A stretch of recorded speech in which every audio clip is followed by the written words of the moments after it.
Isa na namang araw ng ating pagkikipagsapalaran sa ilalim ng dagat mga lods dahil mangungita tayo. Ito na nga pala yung mga huli natin mga lods, talagang dinadakma lang natin, mayroon pang sumisilip at tumatago. Medyo malalaki rin ang ating mga huli ngayong araw mga lods, nakachamba tayo. Ayos na naman ang ating araw dahil magandang saka ng kumita dito mga lods.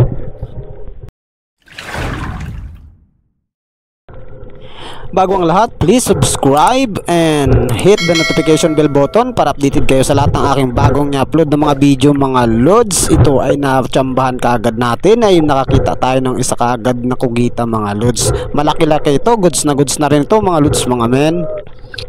Sinisid kagad natin itong kugita na to mga lods para makita natin kung malaki nga talaga. Ayos na ayos dahil mababaw lang ang balaya niya. Yan o, nakatunganga lang siya at nakatingin sa akin mga lods. Papalabas na rin nga pala itong kugita na to. Kaya yan, tinatimingan lang natin ang ating pagdakma sa kanya. Yan, nadakma na natin mga lods at kumapit pa talaga. Yun, ayos na ayos. Medium size kagad itong nadali natin mga lods. 1-0 agad. Naswerte na naman natin itong spot na to mga lods. Yan, tinanggalan ko na nga pala kagad yan ng mga ata niya mga lods. At siyempre papakita natin sa inyo kung gaano kalaki yan mga lods oh. Dahil medyo gumanda ang panahon mga lods, dahil may napasok na naman daw na bagyo. Yun, nakapakita na naman kagad tayo dito.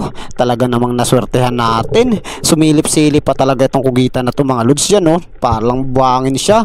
Nagpaputi lang mga lods. Kaya yan, dadakmayin kagad natin dahil napakababaw lang ng kanyang balayan mga lods. Umahon nga pala muna ako para kumuha ng magandang hangin mga lods para mabantayan natin at madali natin siyang madakma kapag lumabas na siya, kasi dudukutin na lang natin siya mga lods dahil mababaw lang naman yung kanyang balayan at hindi siya gaano nakapasok sa ilalim ng bato mga lods. Kaya yan, papakita ko sa inyo mga lods. Yun no. Dito mga lods ay dinukot ko na nga pala at hawak-hawak ko na yung kugita dahil mababaw lang nga sabi ko. Yun, malaki-laki na rin ito kahit papano mga lods. Pandagdag na natin sa ating mga unang huling kugita mga lods. Ayos na ayos at nakajakpat na naman tayo ng spot. Talaga namang may mga laman na naman yung mga tanda nating balayan dito mga lods. Tinatanggalan ko na nga kaagad pala siya ng mga ata niya mga lods at saka mga hasang-hasang niya dahil para malinis na lang pagdating sa bahay, diretso na lang siya deliver or binta mga lods.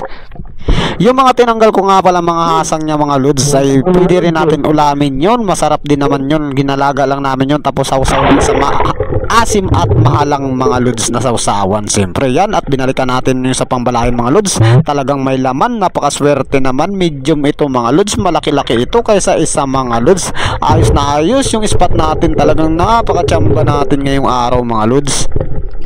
Yan, at nadakma na natin kagad mga lods. Ayos na ayos at napakalaki nga talaga nito. Medium size mga lods, sulit talaga yung spot natin. Pangatlong huli na natin ito mga lods. Napakaswerte, sa isang bato mga lods ay 2 piraso yung laman. So yan oh, napakaganda ng kulay ng kugita na to. Talagang mapapakain ka nito ng masarap pag naadubo mo itong mga lods. Ito talagang pinakaswabing luto nito, lalo na yung may gata siya mga lods. Sulit na sulit talaga mga lods. Talagang kumpasana natin yung paglawat natin ngayon mga lods dahil ting habagat na. Tatimingan natin ang habagat dahil baka maabutan na naman tayo mga lods. Ilang araw na rin ang habagat dito at bago lang ako ulit nakalawat mga lods. Halos na sa isang linggo akong nakatambay.